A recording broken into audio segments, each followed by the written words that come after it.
Hi guys, Elmarie here from Worcester, Western Cape, South Africa. Today is the 22nd of February, I think, and I don't know what time it is. It's in the afternoon on a Sunday. Uh, yes, let's just get back to all the introductions. Welcome to anyone who's new, and thank you for all returning viewers. As you will notice, I am recording from my new recording space that I have set up. So, to for those of you who don't know, have never been to the shop, that is my granny's crochet work. This is a painting I did when I started the markets. It's actually a display painting, so it would be to get people to actually notice me. Probably gonna take it back that side again when I start doing the markets again. So yeah, that's where I'm recording from. What am I drinking today? Coffee. I don't know if you can see the coffee. Anyway, it's black. It has like half a teaspoon of sugar in it, and it's very nice. So if you don't mind, I'm just gonna drink my coffee in between.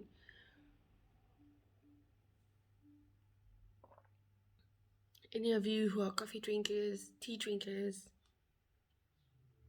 I wouldn't suggest wine this time of day, but whatever you want to, just I hope you're enjoying yours while you're watching this podcast. Okay, so this podcast is going to be in English. It's going to explain what I've been up to really in the last couple of days, and then I'm going to talk about my new plans. So it's going to be far more focused on my new idea that I have going and the new project I have, and that. So I'm going to start with knitting first. I am going to show you guys where I am currently with my Miss Serena tea. Yeah, I think that's how you pronounce it if I'm not wrong. Miss Serena tea. It's by Caitlin Hunter. And if anybody hasn't done, if you don't know her patterns, they're really good patterns. I started knitting her with a beanie. She's got a free beanie pattern on her site, and I find her patterns easy to understand and easy to read, even the charts. And I'm not good at reading charts, to be honest, but even her charts are easy to read. This is a color work sweater, and it's actually a t-shirt sweater. So I'm doing it with Naughty Habits yarns. I eventually remembered the name. Oh look, I'm color coordinating. Sorry, I just noticed this. Wait, just hang on a moment. No, I can't go do that now. But there's actually a third skein that's exactly the color of the top of that painting. Yeah, some things don't really change, you know. Anyway, this blend I also have in my shop. I have the blend in my shop that I've dyed myself. Is a 90% merino, 10% linen. And if you look closely, you will see those little honey bits there. Maybe this one will be clearer. I don't know. Those, you see that? Wait, let me show you. See that? That's the linen. And I bought these because I wanted to test the base first before I actually bought it to dye on it. And I was a bit skeptical about the base because it's very thin. It is a single ply, and I was a bit worried that it wasn't going to really work for me. But it does. It really does. Then, okay, I'm working with Knit Pro needles, circular needles. Actually, it's interchangeable. It's the basics. This is a 4 millimeter. And it's knitting up just fine. I opted for this one because I have, don't know where my words are going today. I have a short cable for it. Now, when I do socks, I do use my words. I've just gone completely missing. Gee. Okay, let's try again. Calm down. Take a deep breath.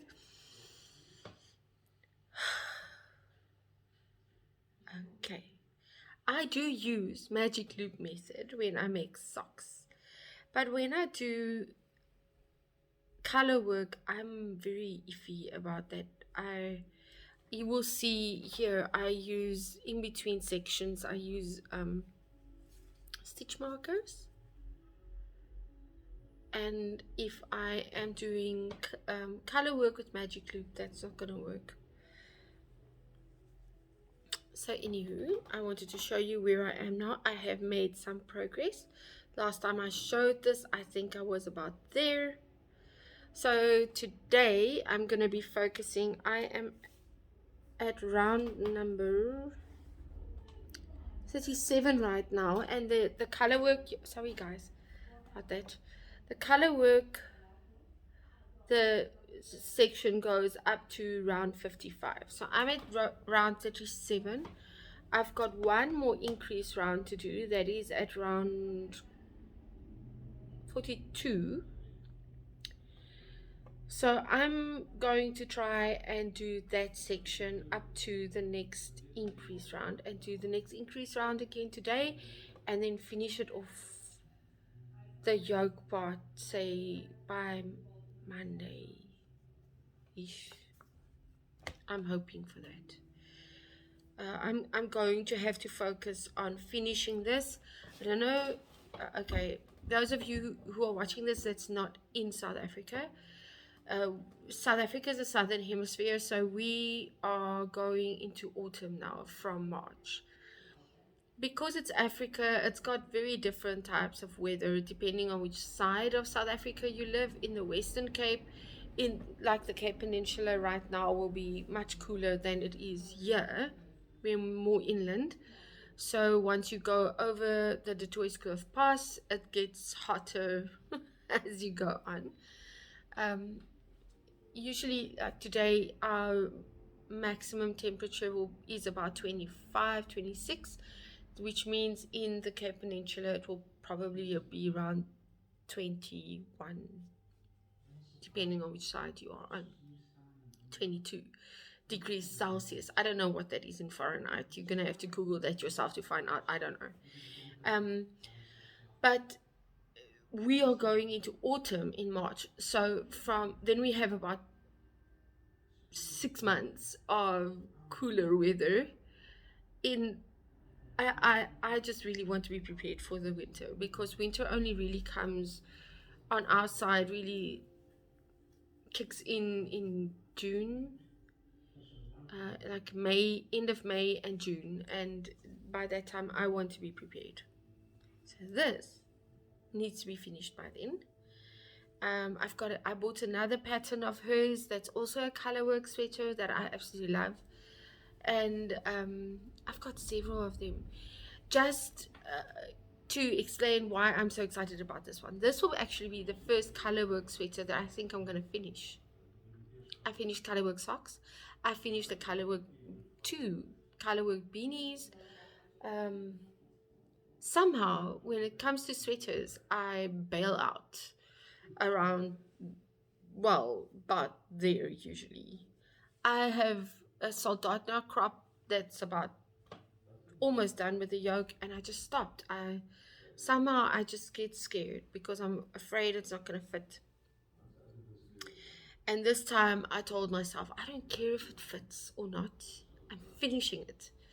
Finish it, I'll block it, I'll put it on. If it doesn't fit, I'll give it to someone as a gift, but I'm finishing this one now.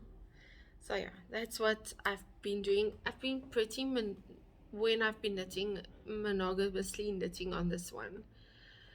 Okay, we just have a sip of coffee before I go on to the next one. If you hear the TV behind, my husband's watching TV, and I'm not going to ask him to stop. So last night, if you follow me on Instagram, you would have seen this. I thought there's this base that I've got that I did dye on, and it's a new sock base. I bought in quite a lot just to test it, to see what it's like. And again, I was a bit skeptical because it's very thin. I'm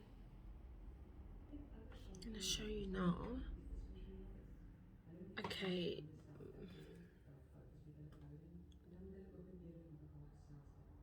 Okay, so it is quite thin. I have 400 meters on 100 grams, so I mean that's quite thin. And it's a 4-ply, if I remember correctly. And I thought, well, I might as well just try and see how it works. I've been wanting to do that for a while now. And last night I went and I actually rolled down a skein. The thing is with the sock yarn that tells you it has 400 meters on 100 gram means that you can actually get out 2 pairs of socks if you have shorter socks and one very long pair of socks with this yarn. So this is what it looks like. This is not my favorite colorway. I didn't particularly like the colorway, which is why I didn't really mind taking it off the shelf and stealing one and making one for myself. There's another one that I really like. The others, actually, all of them I really like. So I opted for this one.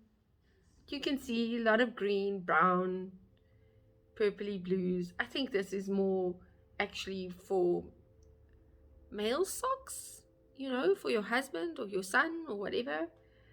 It's not such a bad colorway, really. And then last night I cast on a pair of socks because why not? My other pair of socks, as I mentioned on my Instagram feed, I started a pair of socks with scrap yarn that I still had left. It's gone missing. I'll explain why in a minute. Secondly, I really want to really test the base, and I need something no-brainer over here to just keep me busy. So this is how it's knitting up so far. I'm doing a cuff down one. I'm using my Addy needles. You can see those lovely tips. I love those tips. I actually prefer these tips for color work. I'm thinking of just buying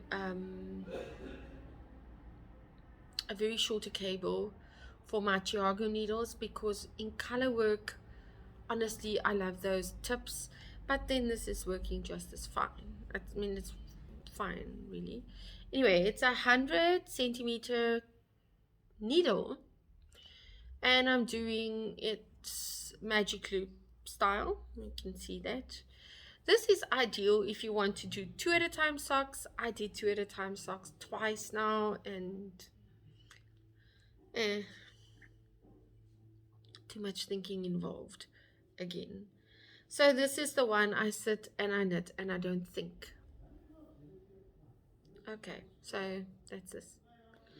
That's what I'm busy with now. These are my 2 whips, and these are the 2 whips that I'm planning on finishing. I'm gonna go look for the other pair of socks though, because the other one I also did just 1 sock, and I know I finished it up to about right on the ball of my foot, so I'm very close to finishing it, and I just didn't. I don't know, just blanked out there for a while, but I know why, and I'll tell you why in a bit. Then I have this, and I'm planning on doing a sweater. Now I have not decided which sweater. This is my winter base. It's a leftover color that nobody bought. I have 5 of these, so I need a sweater pattern that I only need 500 grams. It's about 210 meters in each 100 gram, so I have to go look for it. I've got a couple of patterns in mind, actually. The one is one I've already knit. That's the Hoey Locatelli easy bulky one. I have knit that one before. I have also got the Alex sweater and the Tin Can Knits flax sweater, which I have both. I incorporated together with my previous sweater, and that sweater I've been using such a lot that I realized I need to get one of those little pilling thingies that you just shave it off.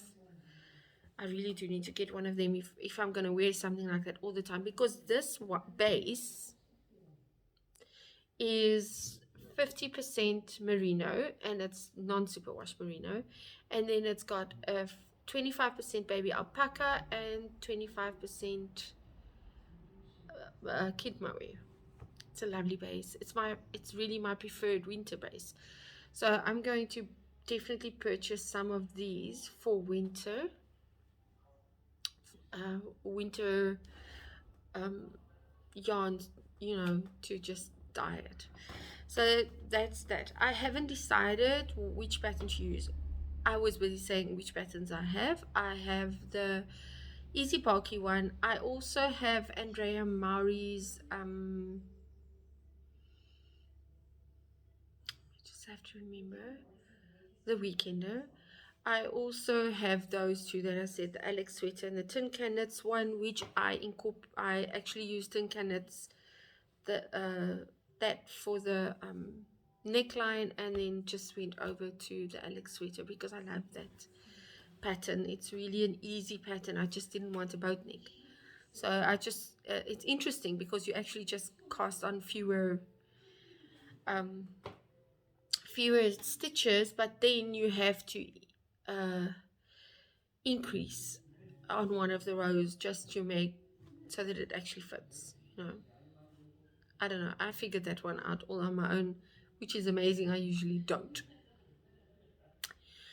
Okay, so that's what I'm busy with knitting. I haven't decided on which pattern to use. I'm going to think about it. I want to go back to all those patterns and see what their yardage is. All of them are long sleeve patterns, so obviously then the yardage is a bit more. Though I think both the Weekender and the easy bulky one are satin sleeves, not raglans. And to be very honest about that, I really prefer a raglan. I don't know why, actually. I don't know. I don't know why I prefer a raglan. I think for my particular body shape, or it just works better on me. So I might just go look for a raglan pattern or whatever. Not being on Ravelry is on the one hand good for me because I don't have to deal with politics. I'm guessing with all the American dramas that's been happening, the drama on Ravelry has been extensive. Not in the mood for that. Maybe it has changed. I should actually ask around to hear if they stop doing the political junk, because that worked on my nerves like you won't believe. Then I'll go back. I said I will go back on Ravelry once it is not a political platform anymore, because it just became way too much for me.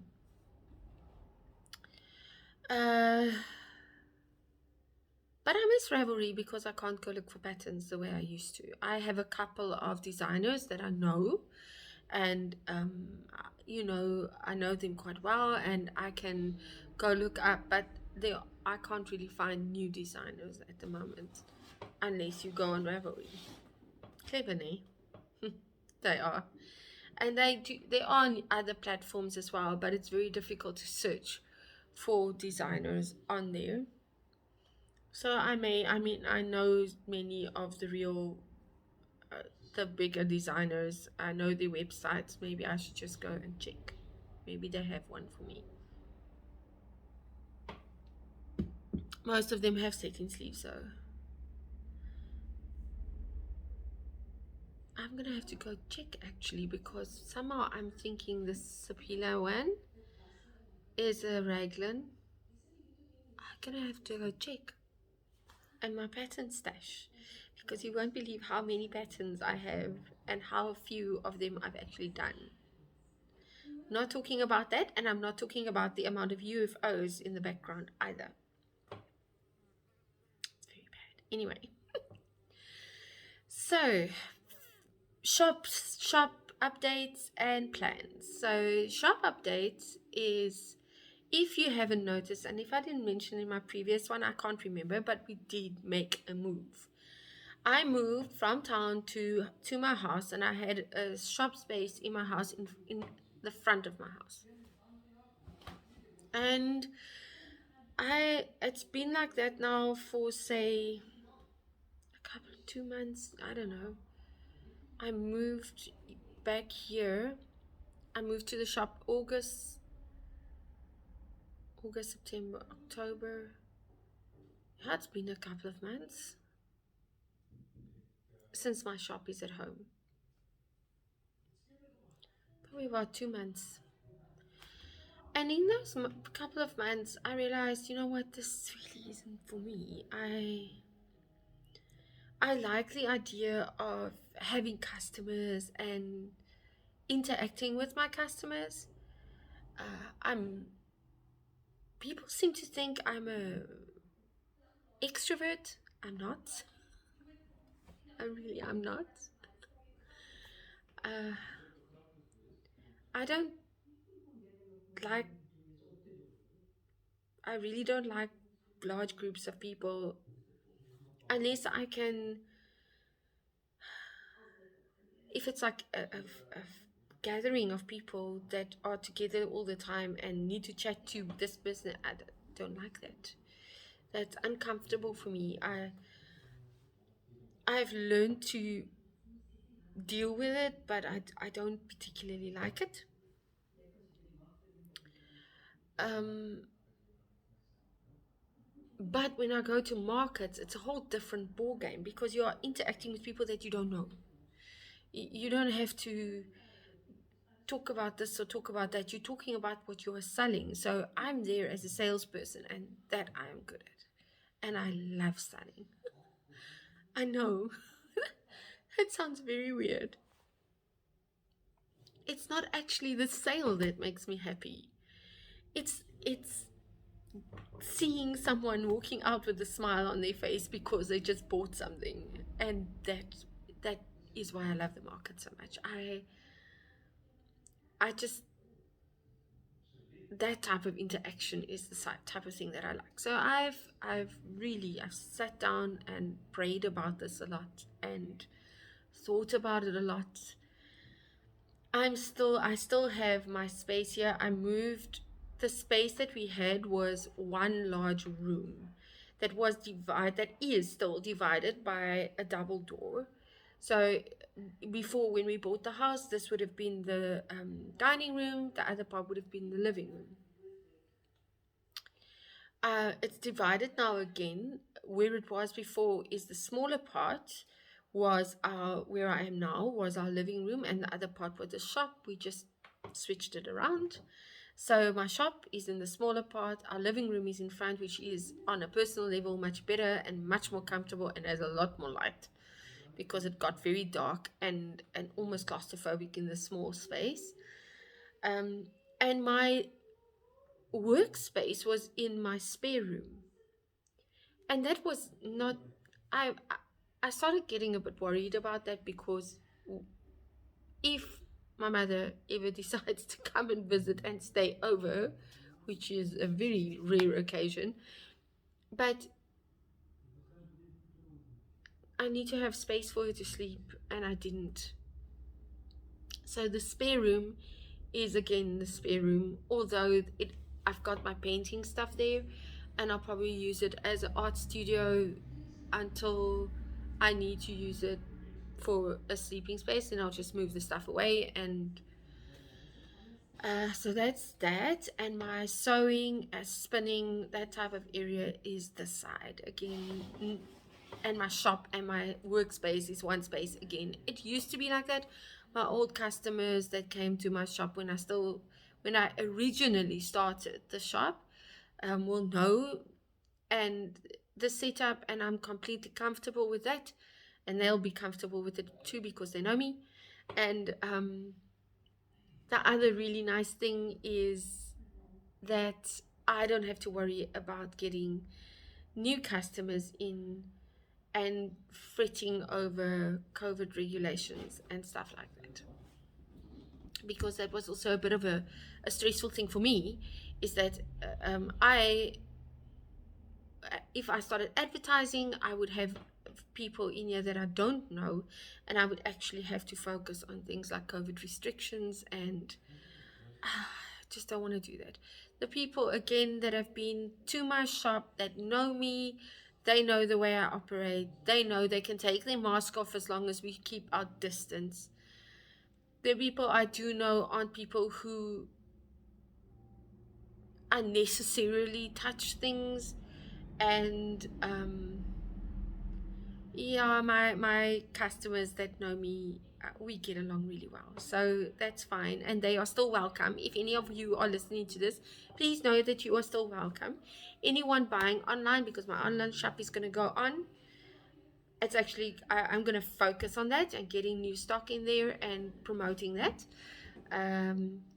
So, if you buy stuff from there and you are in the vicinity, this is still a pickup spot. You can still come around. The only thing I'm not doing is I'm not advertising the shop, physical shop, anymore. I'm not going to advertise it as a physical shop. I'm just, people who come here will be here for a reason. I won't have a lot of people at once. One or two people will come and pick something up or come and check what I have available, and that's fine by me. And I'm doing the markets again from March. So that will also include my clothing, the clothing range that I'm starting, which is this, what I'm wearing is one of the items. I'm not going to get up now to show you. I've shown this before. It's just a pinafore. And I love this because it's just a throw over thing. I don't have to worry about, if something is showing where it's not supposed to be showing. I just take the pinafore. I've got a pair of leggings on. I don't have to change my pants if I want to go out. I throw this over my head and I leave and I come back. And it's comfortable. So the brand name for that will be the Crafter's Closet, because that is the truth about most crafters and most artists, is we are busy with something and we don't really want to leave it, but we have to leave it. So you go to pick up your kids from school, you go to the shops or whatever, and I don't know about any other crafters, but really I don't want to go redress again. I just want to have something that I can chuck over my head or wear the whole day, whether I'm at home or going out. That's my other thing as well. Usually when I'm wearing the dungarees, I wear them at home, I wear them when I go out. I make them in such a way that I feel comfortable of wearing them outside my house and inside my house. So that's the purpose of that. Then on to the other news. My husband and I have decided to start a hobby together because he's 54, I'm 47, our kids are grown up. We realized at some point we would have to do something that would interest both of us. Neither of us wants to do puzzles. He plays golf, I don't play golf. Sometimes I go with him onto the golf, whatever you call it. Golf baan in Afrikaans. I go with him and that's fun, but I don't play golf. I tried once and I really hit like this type of hole in that grass. No, not for me. And I've got my stuff, I'm knitting, and he's not going to start doing that. Or I paint and he doesn't want to do that. So we have to find somewhere in the middle. So we got to photography and vlogging, which is why I got this phone. It's the one that's advised to use for the best Android for vlogging. I figured this one out. I was worried a bit in the beginning, which is why I'm just feeling right now. Because when I went for the first time, we went out and I started recording, it just overheated. My 27-year-old son has, in the meantime, explained to me what it is that I did wrong. I still had the screen on bright and I had all the other apps open, everything that I was watching before that. Long story. Want more details about that, ask me. I'll gladly share. Anyway, so we decided on that. And in that process, I realized there's something else I can do. I started this business 4 years ago. No, 5 years ago already. My dad's been gone 5 years now. So it's been 5 years that I started this business selling moya because I said I want to support the South African yarn market.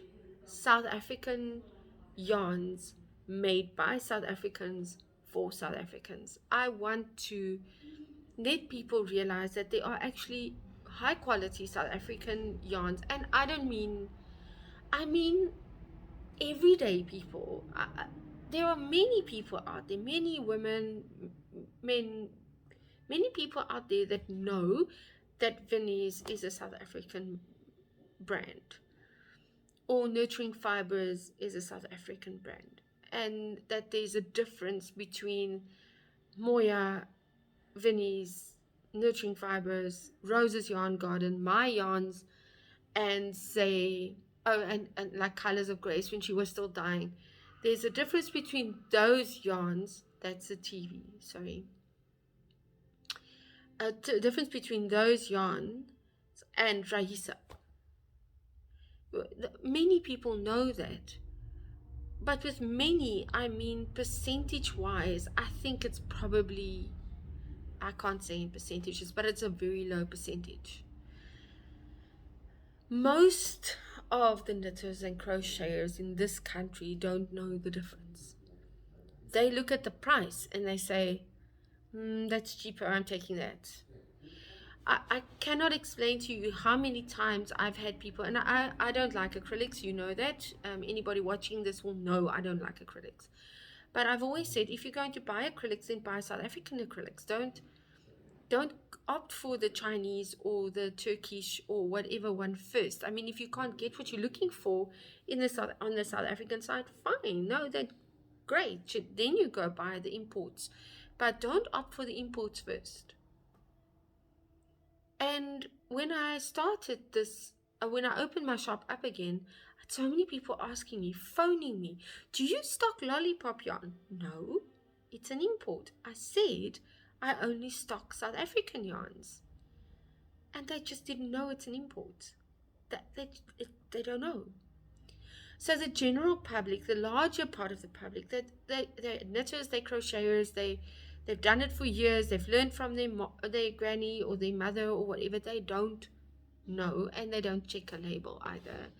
And they don't know that Blue Label is a Chinese import. They don't know that the difference between a Chinese import and a South African import is A, quality, B, the South African one actually, South African import, the South African yarn supports the South African economy. People don't know, and they don't think that way. So that was why I started this, just to rewind. And then I realized, wait a minute. At this moment, there are yarn shops, yarn dyers out there that are promoting their own websites. They're putting it on their Facebook, they're putting it on their Instagram, they're putting it on their websites. It's all over the show. But I haven't actually seen live interviews with them, with the people behind it. You see them in a magazine or whatever, but you don't actually see a live interview, you know, like this. And I heard somebody say the other day that when we were younger, we watched TV and we read books. Now, younger is when I was 16, 17, 18. I would watch TV or I would read a book. And you would not directly connect to that character because it was these layers on this character. You knew that was just a character. It wasn't a person, it's just a story. There's another character connected with that character, so it's a story.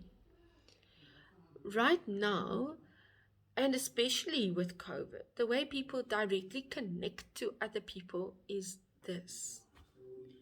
Because this is what you actually see of a person. The scary bit is that many people think they're connecting to a real person even here, and then that's not really a real person, you know. It's a fake version of that person, which is one of the reasons, for instance, although I've considered it many times, trust me, really have considered just put on some makeup, see to it that your hair is nicely done, just check what you're wearing, you know, make the lighting better.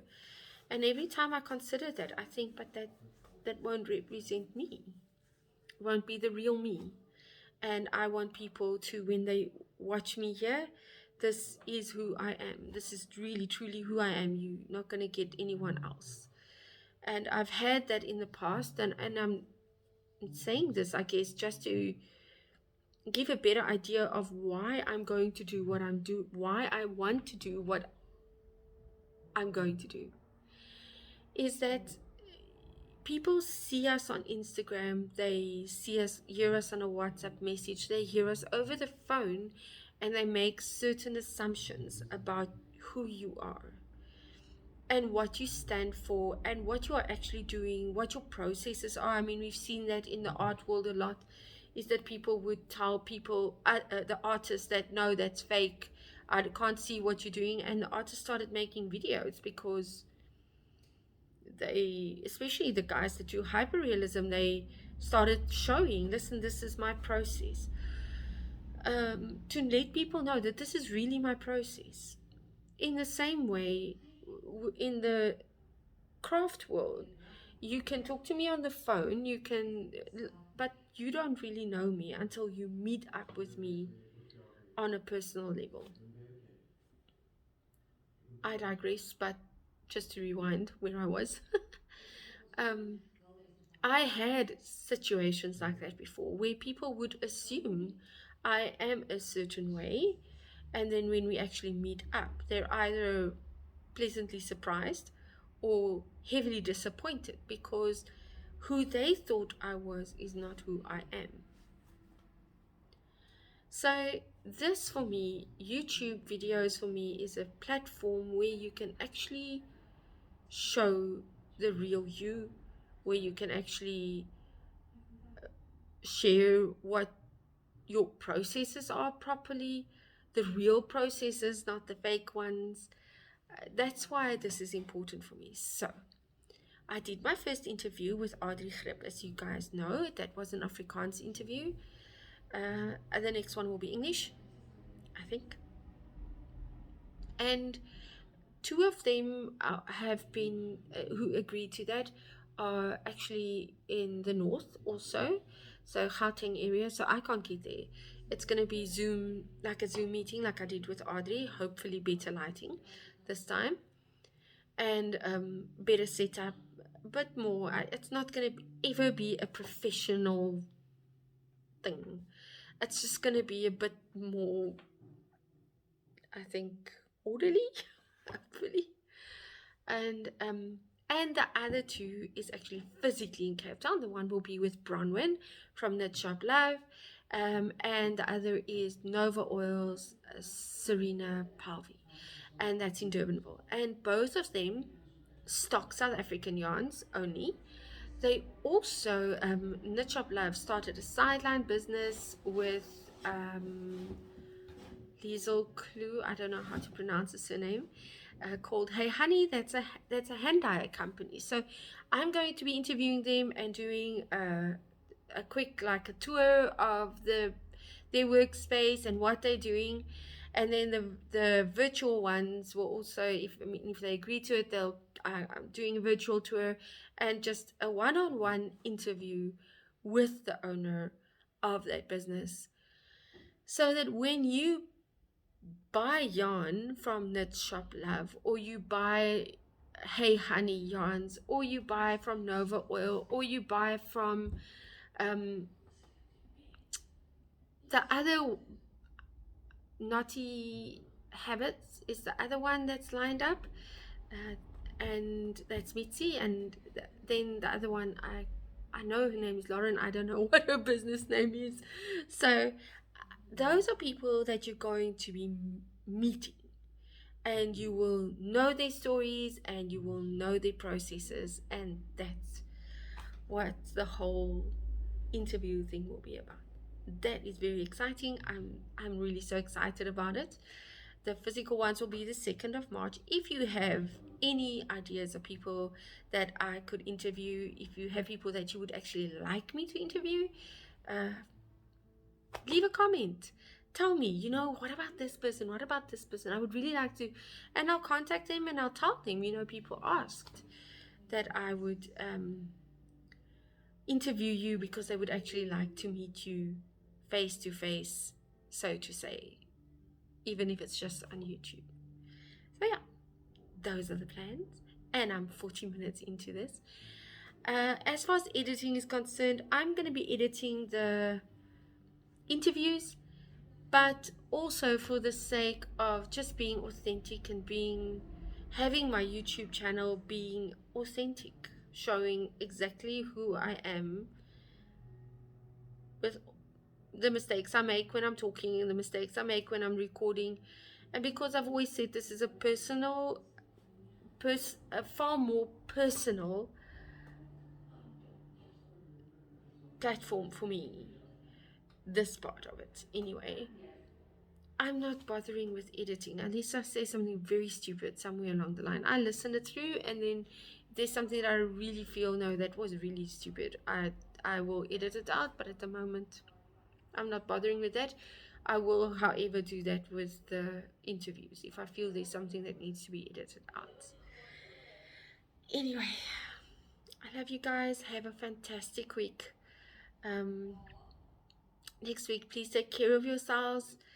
Please leave comments. I realize now if I actually want to see comments, I will have to go onto my YouTube Studio app to see the comments that they are there. So leave the comments. I will try and answer as soon as I can. Just again, to repeat myself, if you would like me to interview a specific person, let me know, and I will. Or if you want to be interviewed, if you're watching this and you think, you know what, I would really like to be interviewed, really like to have people know what I'm up to and what I'm doing and what my processes are, I want to make this very, very clear. Very clear. This is not a political platform. It's to support the South African yarn industry. So if you want to be part of that, please let me know. You can private message me. You can leave a comment. Whatever works for you. Have a lovely day. Bye.